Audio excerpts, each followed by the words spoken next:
आपण ज्या जगात राहतो ते चालतं विजेवर. आपलं घर, आपले फोन, सगळं काही याच एका अदृश्य शक्तीवर अवलंबून आहे. पण ही शक्ती नियंत्रित कशी होते? या प्रवाहामागचं विज्ञान नेमकं काय आहे? चला, आज तेच सोप्या भाषेत समजून घेऊया. वीज म्हणजे नक्की काय? ती तारेतून वाहते कशी? आणि सगळ्यात महत्त्वाचं, तिच्या या प्रवाहावर नियंत्रण ठेवणारे ते 3 मूलभूत घटक कोणते आहेत? चला तर मग या सगळ्या प्रश्नांची उत्तरं शोधूया. विजेचा प्रवाह समजून घेण्यासाठी एक खूप सोपी युक्ती आहे. विचार करा, वीज म्हणजे जणू काय एका पाईपमधून वाहणारं पाणी आहे. हे साधं उदाहरण आपल्याला विजेच्या प्रवाहातल्या 3 मुख्य संकल्पना समजायला खूप मदत करेल. या पूर्ण कहाणीमध्ये 3 मुख्य खेळाडू आहेत: व्होल्टेज, करंट आणि रेझिस्टन्स. विजेच्या जगात घडणारी प्रत्येक लहान मोठी गोष्ट या तिघांच्या नात्यावरच ठरलेली असते. तर सगळ्यात पहिला खेळाडू आहे व्होल्टेज. याला पोटेन्शियल डिफरन्स असंही म्हणतात. सोप्या भाषेत सांगायचं तर ही एक ढकलणारी शक्ती किंवा दाब आहे. बॅटरी किंवा सेलमध्ये जी रासायनिक क्रिया होते ना, त्यामुळे हा दाब तयार होतो आणि तोच इलेक्ट्रॉन्सना पुढे ढकलतो. आता व्होल्टेजमुळे इलेक्ट्रॉन एका दिशेने वाहू लागतात, बरोबर?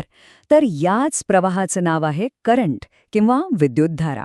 हाच तो विजेचा खरा प्रवाह आणि हा करंट मोजण्यासाठी अँपियर नावाचं एकक वापरलं जातं. पण हा प्रवाह अगदी मोकळेपणाने वाहतो का? नाही. तिथे येतो आपला तिसरा खेळाडू, रेझिस्टन्स, म्हणजेच रोध किंवा अडथळा. जसं एखादा पाईप अरुंद असेल तर पाण्याचा वेग कमी होतो, तसंच पदार्थाचा रोध करंटला पुढे जाण्यापासून अडवतो.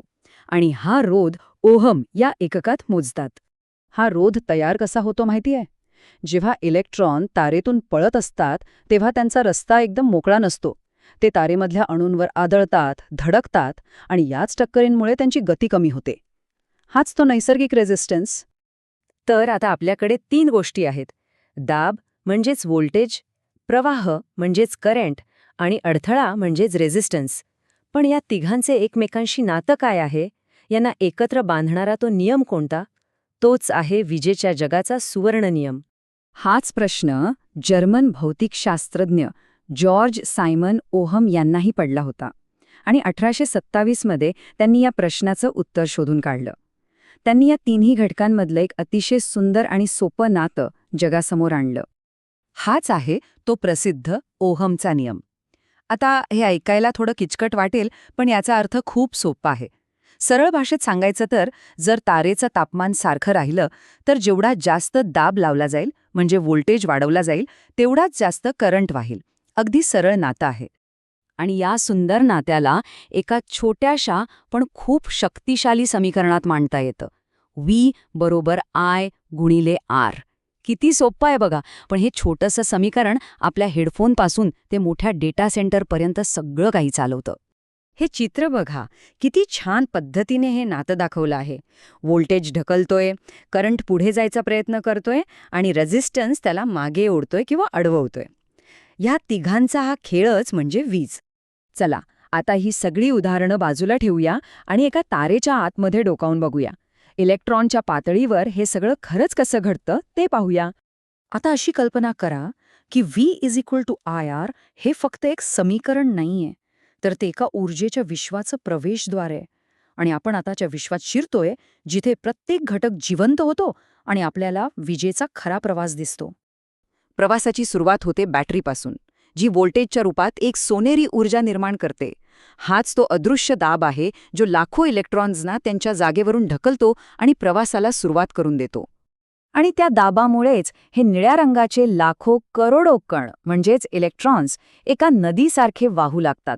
हाच तो आपला करंट, ऊर्जेचा एक जिवंत प्रवाह जो आपल्या उपकरणांना जीवन देतो. पण हा प्रवास इतका सोपा नाही. त्यांच्या रस्त्यात येतात हे लाल रंगाचे अडथळे. हाच तो रेझिस्टन्स.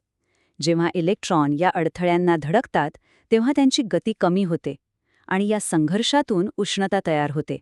आपला फोनचा चार्जर गरम का होतो ह्याचं कारण हेच आहे. बरं, तारेच्या आतलं हे सूक्ष्म जग तर आपण पाहिलं, पण शास्त्रज्ञ आणि इंजिनियर्स हे सगळं कागदावर कसं मांडतात? त्यासाठी ते खास सांकेतिक भाषा वापरतात, जिला सर्किट डायग्राम असं म्हणतात. तर प्रत्येक इलेक्ट्रॉनिक उपकरणाचा असा एक आराखडा असतो. ही एक सांकेतिक भाषा आहे. इथे पाहिलं तर बॅटरीसाठी धन आणि ऋण चिन्ह असलेल्या रेषा आहेत. रोध दाखवण्यासाठी एक नागमोडी रेषा वापरली जाते. हीच इंजिनियर्सची आणि शास्त्रज्ञांची भाषा आहे, जी जगभर समजली जाते. आणि हे चित्र बघा, सगळं काही एकत्र आलेलं आहे. बॅटरी व्होल्टेज पुरवते, ज्यामुळे करंट रेझिस्टर्समधून वाहतो. आणि हे सर्व ओहमच्या नियमानुसार घडतं. चालना, प्रवाह आणि अडथळा हे तिन्ही घटक मिळून एक परिपूर्ण आणि कार्यक्षम सर्किट तयार करतात. V=IR हा एक साधा दिसणारा नियम आपल्या स्मार्टफोनपासून ते अंतराळ यानापर्यंत सगळं काही चालवतो. विचार करा, विज्ञानाचे असे कितीतरी सोपे पण शक्तिशाली नियम आपल्या आजूबाजूला दडलेले असतील, जे फक्त शोधले जाण्याची वाट पाहत आहेत. आपल्या फोनपासून ते शहराच्या मोठ्या वीजपुरवठा प्रणालीपर्यंत जवळपास सगळं काही जोडण्याच्या फक्त 2 मूलभूत पद्धतींवर अवलंबून असतं. आज आपण याच 2 पद्धतींचा म्हणजेच एकसर आणि समांतर जोडणीचा सामना पाहणार आहोत. आता बघा, हे किती मजेशीर आहे. समजा एकाच प्रकारचे घटक वापरून आपण 2 पूर्णपणे वेगळे मार्ग तयार करू शकतो. एका बाजूला एकसर जोडणी आणि दुसऱ्या बाजूला समांतर जोडणी.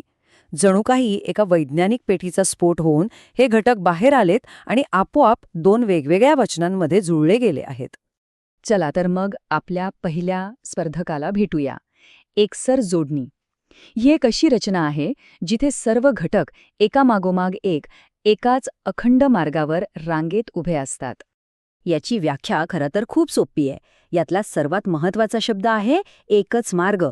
विद्युतधारेला दुसरा कोणताही पर्याय नसतो. तिला त्याच एका मार्गावरून पुढे जावं लागतं, पर्यायच नाही. हे समजून घेण्यासाठी एक नदीचं उदाहरण घेऊया. जसं एका नदीत पाणी प्रत्येक ठिकाणी सारख्याच प्रवाहाने वाहतं, तसंच एकसर जोडणीमध्ये विद्युतधारा म्हणजे करंट संपूर्ण परिपथात अगदी स्थिर राहते, सारखीच. तर लक्षात ठेवण्यासारखा मुद्दा हा आहे आणि हा एकसर जोडणीचा सर्वात महत्त्वाचा नियम आहे की विद्युतधारा सर्वत्र समान असते. तुम्ही ती कुठेही मोजा, तिचं मूल्य बदलणार नाही. बरं, आता वळूया आपल्या दुसऱ्या स्पर्धकाकडे, समांतर जोडणी. ही एक अशी प्रणाली आहे जिथे विजेला पुढे जाण्यासाठी एक नाही तर अनेक वेगवेगळे मार्ग किंवा फाटे उपलब्ध असतात. इथे सगळं काही एकसरच्या अगदी उलट आहे. एकच मार्गाऐवजी इथे आहेत अनेक मार्ग. म्हणजे सर्व घटक थेट बॅटरीच्या दोन्ही टोकांना समांतर पद्धतीने जोडलेले असतात.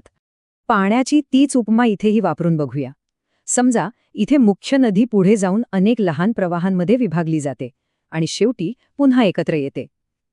अगदी तसंच समांतर जोडणीत एकूण विद्युतधारा प्रत्येक फाट्यामधून जाणाऱ्या धारेच्या बेरजे इतकी असते. आणि हाच समांतर जोडणीचा सगळ्यात महत्त्वाचा नियम आहे. एकूण विद्युतधारा विभागली जाते. हे सूत्र तेच दाखवतंय.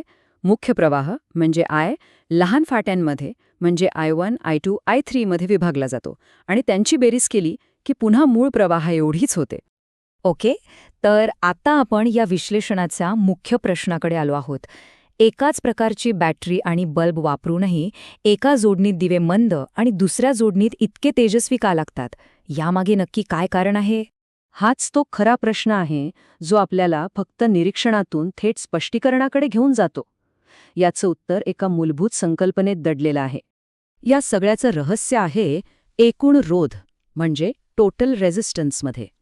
बघा, एकसर जोडणीमध्ये तुम्ही जितके जास्त घटक जोडाल तितका एकूण रोध वाढत जातो. म्हणजे जणू काही रस्त्यावर ट्रॅफिक जॅम वाढतच चालला आहे. याच्या अगदी उलट समांतर जोडणीत प्रत्येक नवीन मार्ग विजेसाठी एक नवीन रस्ता तयार करतो, ज्यामुळे एकूण रोध कमी होतो, प्रवाह सोपा होतो. आणि इथेच ओहमचा नियम या सगळ्या गोष्टी एकत्र आणतो.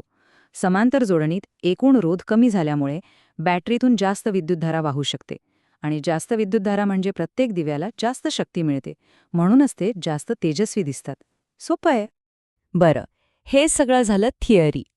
पण खऱ्या आयुष्यात आपल्या रोजच्या वापरात या जोडणींचे काय परिणाम आणि उपयोग आहेत ते पाहूया.